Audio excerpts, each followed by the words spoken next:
लाहौल स्पीति की बात है, उसको भी मैं ये कहना चाहूंगा कि हम जो ग्लेशियर्स है, ग्लेशियर्स हिमाचल में 24% है, तो 24% में से 21% हमारे लाहौल स्पीति में है। शिगरी ग्लेशियर हमारा एशिया का सेकंड लार्जेस्ट ग्लेशियर है। तो आप खुद समझ सकते हैं कि पानी का स्रोत लाहौल स्पीति पूरे हिमाचल का ही नहीं बल्कि हिंदुस्तान का, उत्तर भारत का भी स्रोत है।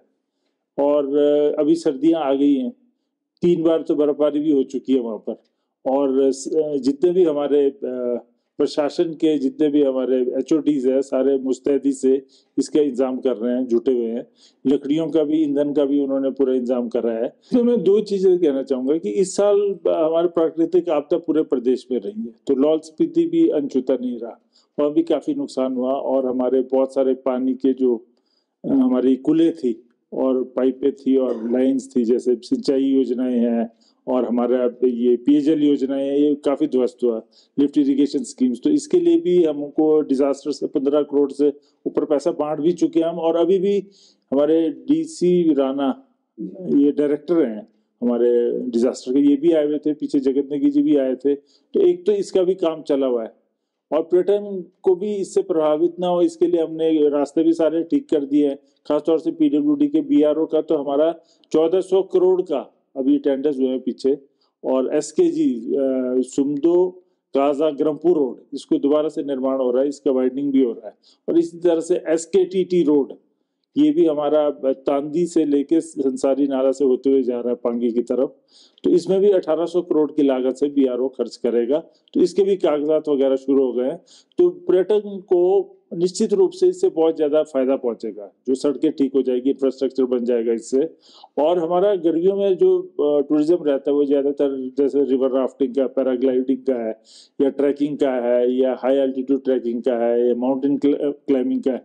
उसी तरह सर्दियों में हमारे आइस स्केटिंग है, या आइस हॉकी है, या हमारे ये विंटर में जो स्पोर्ट्स कई तरह के और भी हो रहे हैं यहाँ पे। साइटिंग है वाइल्ड लाइफ की, जैसे स्नो लेपर्ड्स वगैरह देखने आते हैं, या हमारे वहाँ पे ब्राउन बेयर है वो देखने आते हैं, टिबेटन वुल्फ है वो साइटिंग होती है। तो ये बिल्कुल अलग थलग चीज है जो कि हिंदुस्तान में कहीं नहीं होती और हिमाचल में भी और जगहों पे नहीं है।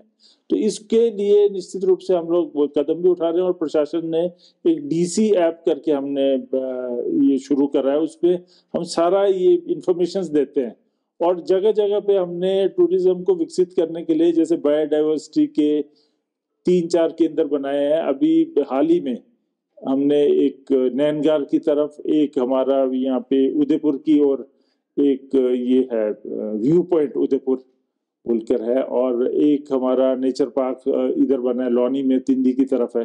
तो ऐसे से कई जगह विकसित किया हमने, लपचंग की तरफ है, बरबौग की तरफ, कारदंग की ओर है, और भी हम विकसित करने जा रहे हैं। और रोपवेज, गंडोला, और उसी को सर्दियों में हम आइस स्केटिंग लिफ्ट के तौर पे यूज करेंगे। तो इस तरह का एक मिला जुला सा, और हेलीपोर्ट्स 3 जगह चिन्हित किया है।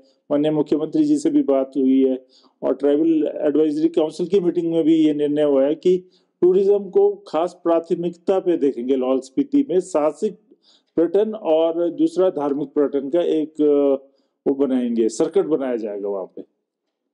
हमने लाहौल घाटी में पहले भी स्नो फेस्टिवल करवाया, और उसमें हमने ये देखा कि जगह जगह पे जो हमारे पुराने प्राचीन सांस्कृतिक तरीके से वहाँ पे उठना बैठना, खाना पीना, और जो नाच गाना और वहाँ के स्थानीय वेशभूषा में पहन के लोग करते थे नृत्य, वो कराया जाए। उससे बाहर का पर्यटन ज्यादा आकर्षित होगा।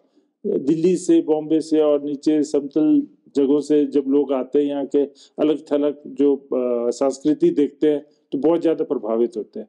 और वहाँ का हमारा जो इलाका भी इतना सुंदर है, जैसे ऊंचे ऊंचे पहाड़ हैं, और उसमें बर्फ जमी हुई है हर जगह, ग्लेशियर्स है बहुत बड़े बड़े, और इसी तरह से हमारे बहुत सुंदर सुंदर तालाब है, क्रिस्टल क्लियर, जो कि बिल्कुल साफ पानी है, और झरने इस तरह से बहते आ रहे हैं। तो इन सब को विकसित करने के लिए जगह जगह पे हम जैसे ओपन में भी ये इसकी नाच गाना और इस तरह का खाना पीना और अलग अलग कैफे रखेंगे, जिसमें कि वहाँ का भोजन परोसेंगे, स्थानीय भोजन। पर्वतमाला योजना एक, उसके तहत हमने एक गंडोला के लिए हमने करा है, 2-3 योजनाएं भेजी है, हेलीपोर्ट्स के लिए हमने पैसा मांगा है, और जगह जगह पे म्यूजियम बनाने का है, और जो पुराने जीर्णोद्धार करना है, हमारे जैसे पुराने किले हैं, कई जगह 2-3 किले हैं जो कि हम चाह रहे हैं उसको विकसित करें।